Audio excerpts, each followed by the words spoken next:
bago gawing gata.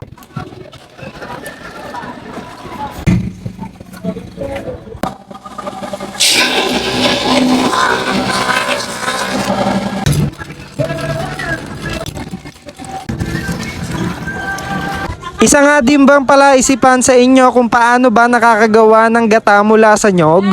Na kung kadalasan nga ay tayo na mismo ang nagpipiga kapag binibili natin ito sa may palengke.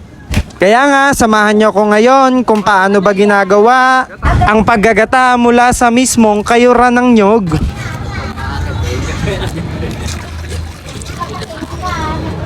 Guys, ngayon tuturo ko sa inyo kung paano magbaak ng nyog. Nakikita nyo yung tatlong butas na yan. Siyempre, pag ganyan yan, tapos dito sa gitna. Oh, dito nyo papatamain, no? Ha? Oh, ano? Handa ka na ba? Oh.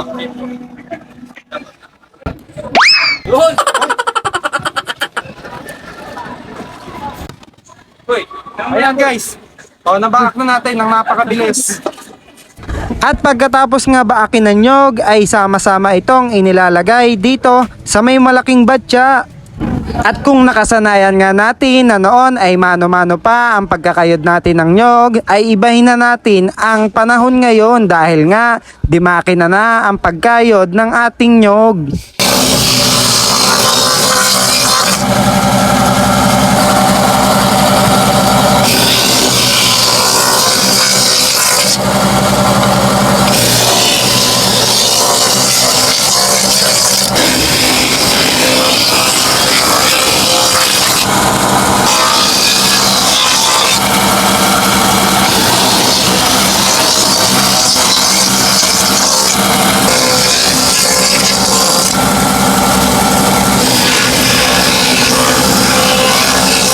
At pagkatapos nga makahid lahat ng nyog ay dumediretso ito dito sa may malaking batya sa ilalim para nga ito yung sumasalo dito sa nyog na nakayod. At syempre pagkatapos magkayod ay marami ring bao ang naiipon at ito ang ginagawang uling na bao. Ilalagay siya sa fishnet no? Bale, pagkatapos nga makayod lahat ng nyog ay inilalagay lang ito sa may fishnet. At eto na nga ang mahiwaga nilang pigaan dahil nga sa machine na ito ay hindi ka na mahihirapan talagang magpiga. Bale nga sa proseso na ito ay iniipit lang nila mula sa gitna yung fishnet na may nyog.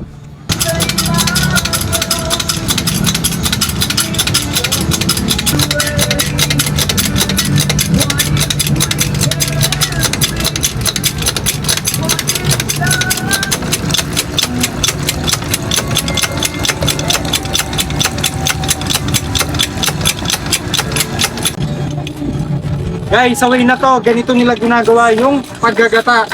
Meron silang bagyak, tapos hanggang sa mapiga. Oh, ito na yung pinalabasan na purong gata.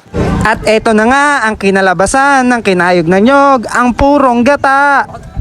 At sa pamamaraan ngang ito ay naglalagay sila ng strainer bago isalin ang gata. At kitang-kita naman ang pagkapuro at pagkaputi at medyo malangis-langis na gata mula sa nyog. Bali nga, nilalagay lang nila yung purong gata dito sa may plastic ng yelo. Para nga kung may bibili lang ng kaunti ay nakaredy na yung itatakal nilang gata. At take note, pwede nga pala din kayong magpakayo.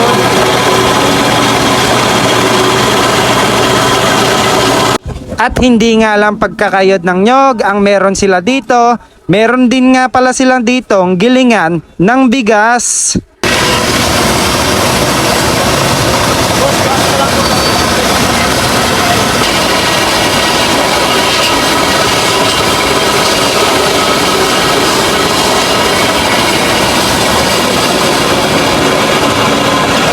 Po, medyo mainit-init nga lang ang bagong giling na bigas.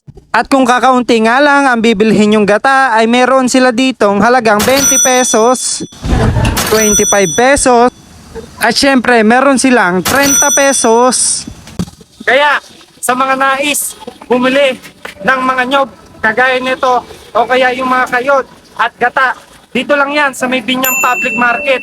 Kaya hanggang dito na lang muna. And this is Ron and peace out. Ano?